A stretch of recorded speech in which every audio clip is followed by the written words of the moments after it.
Sorry guys, the video stopped there. So I'm going to have my calculator just here. Maybe, can you see that? Not really. Okay, I'm going to pop the calculator there and use that as part of my calculation just so you can see what I'm doing, okay? So what I want to do is I want to take that number as my example.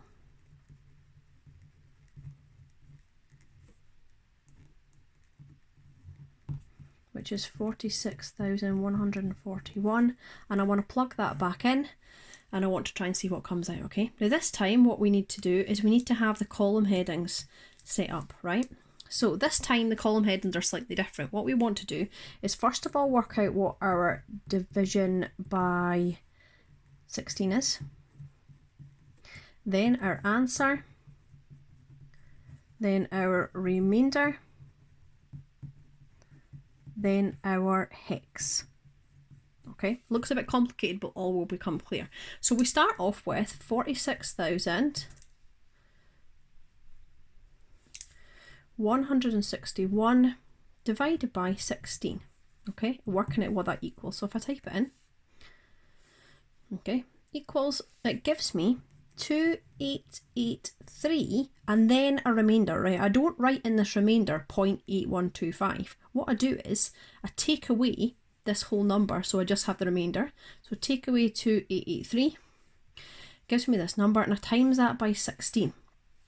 Okay, and that equals 13, and that's what I do is I write the remainder down. Okay, so I'm working out what the physical whole remainder is that's left over from inside your calculator, right? The next thing I want to do is take the answer that I've got and then do 2883 divided by 16. 2883 divided by 16 equals 180. Okay, minus 180 to get rid of that whole number. I've got my remainder, times it by 16, and that gives me 3. Okay, I then take my 180, divide it by 16. So all you're doing is moving the answers down, ignoring the remainders, moving the answers down into this divide by 16 column. Okay, so 180 divided by 16 equals 11. I'm going to minus that 11 off and times it by 16. Tells me the remainder is 4. Okay, and then do 11 divided by 16 equals 11 divided by 16 equals, now I've got 0.6875, so I put a 0 in the answer column. There's no point in minusing 0 because it's already there, so I just times that by 16. It gives me the 11. Okay, and then what we need to do with this last column, we know when to stop dividing. Okay, when we get a 0 in this column, that's when we stop dividing. Okay, we then need to take our remainders, and change them into hex. So a 13 is a D in hexadecimal, a 3 is just a 3, a 4 is just a 4, and an 11 is a B. And what you do is you read your answer up the way. Okay, so that answer actually is B43D. Okay, and that's actually the answer, so we can check that it was what it was meant to be. Okay, so that's how you do a binary to decimal and a decimal to binary conversion. Okay, and I thought I would do one more example, just slightly more complicated, so that you can have a little look at it again. Okay, so example 2.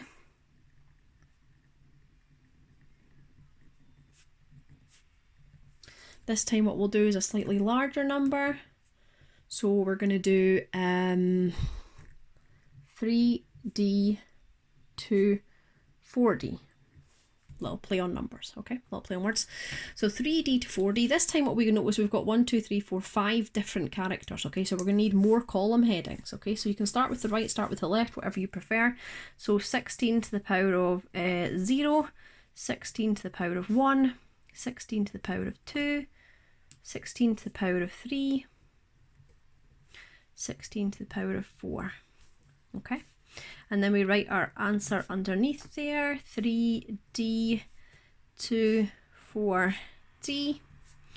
We then write in what comes next, okay? So that would be 3 times 16 to the power of 4 plus D is 13 times 16 to the power of 3 plus 2 times 16 to the power of 2 plus 4 times 16 to the power of 1 plus 13 times 16 to the power of 0. Okay, remember to go back and just double check that you know exactly what these numbers are equal to, because just making a wee mistake or forgetting that maybe you put 14 for a D or something instead will mess this whole thing up. Again, you can put that whole thing straight into a calculator if you like, or you can start to break it down. So that becomes 3 times 65,536 plus 13 times 496 plus 2 times 256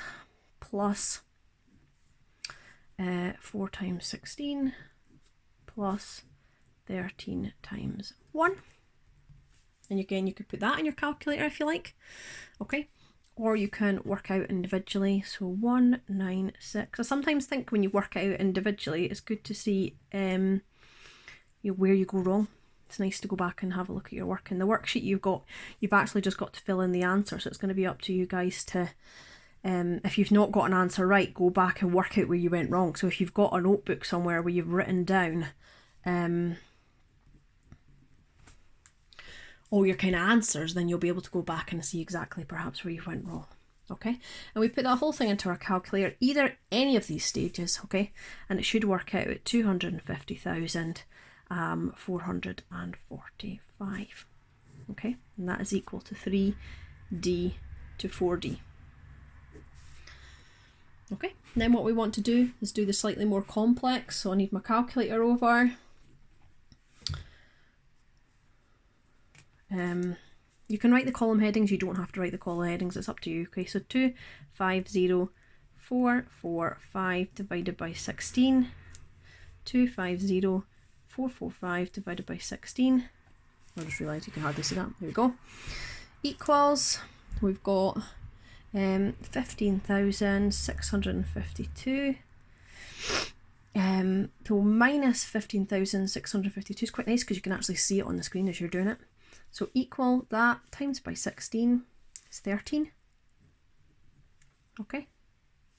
And then go back and do 15,652 divided by 16. 15,652 divided by 16 equals 978. It very quickly comes down. 978 equals, times that by 16 equals 4. 978 divided by 16 equals 978 divided by 16 equals 61, minus 61 times 16 equals 2. 61 divided by 16 equals 61 divided by 16 equals 3, minus 3 times 16 equals 13. Okay, 3 divided by 16 equals 0 times 16, remainder 3. Okay, and then what we have to do is convert that to hex. So remember, this was our division by 16. This was our answer. This was our remainder. And we know to stop because we've got to a 0 in the answer column. And then our hex is at the end.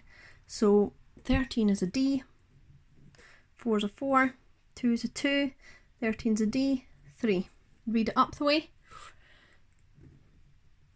That equals 3D to 4D, which is the number that we started off with in example 1. Okay, hopefully that all makes sense and it helps. I'll attach appendix to the task as well, because the appendix has got a different example just if you want one to work through to check your answers. And then there's a worksheet with a couple of pages worth of tests for these ones, starting off easy, getting a bit more difficult with a different number of characters. And then on the back there's some nice and easy binary to hex conversions. Just remember to do that in blocks of 4. Okay, happy maths guys, see you later, bye.